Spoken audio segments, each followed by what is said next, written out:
Nigel, thanks for joining us this morning. I suppose, first of all, the government is really picking a fight when it comes to this minimum safety level legislation, what we used to refer to as minimum service level, and the government seems to have rebranded now, perhaps in an attempt to make it seem less controversial. But there are some who do think this is a fairly controversial piece of legislation.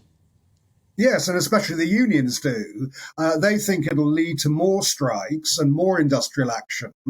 If you insist on a minimum service level, there are other things you can do apart from strike, like overtime bans, go slows, and that's the kind of thing that will actually just prolong industrial disputes. What is interesting, I think, is there seems to have been a bit of watering down here.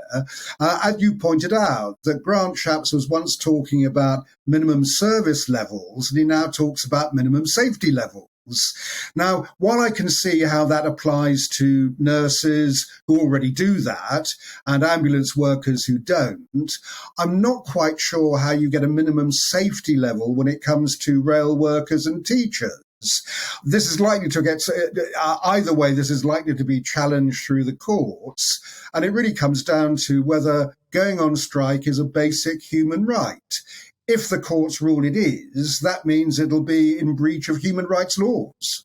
And yet there are some services that aren't allowed to strike. I believe that firemen, for example, are not allowed to withdraw their labour as things stand. It is interesting also to see that in France and in Spain and in Italy, there are versions of this legislation on their statute books. Is this perhaps the United Kingdom catching up to where a lot of other countries are already? Well, I mean, firefighters are actually allowed to strike. I mean, the people who aren't are the police and prison officers. Prison officers is an interesting one because they've been getting the right to strike and then losing it and then getting it back again. That happened twice during a Labour government. So those are the areas which are not allowed to strike, including the armed forces.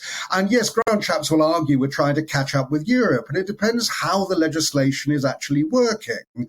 Now, I can see that you need some kind of minimum service level when it comes to ambulance staff. Certainly nurses, and if doctors who are balloting at the moment do go on strike, they seem to be operating that system anyway. Let's hope the legislation, if it comes through, is never used, as Grant Shapps promises. But it does actually neuter certain strikes if he goes ahead. And that is something the unions are not going to put up with. It's a really interesting point because, of course, Rishi Sunak has been criticised by the Labour Party over many weeks for being weak, for not taking strong stands. I suppose this is at least one area of policy where he does seem to be wanting to put a mark in the sand, maybe even to have a battle.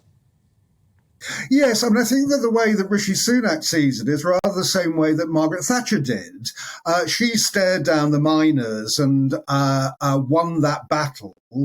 Rishi Sunak thinks that he can get away with this one by staring down the unions and just not budging. Now, the difference between him and Margaret Thatcher is that Rishi Sunak is fighting on too many fronts to be able to win it. Margaret Thatcher could close the mines, but Rishi Sunak can hardly close down hospitals, schools and railways.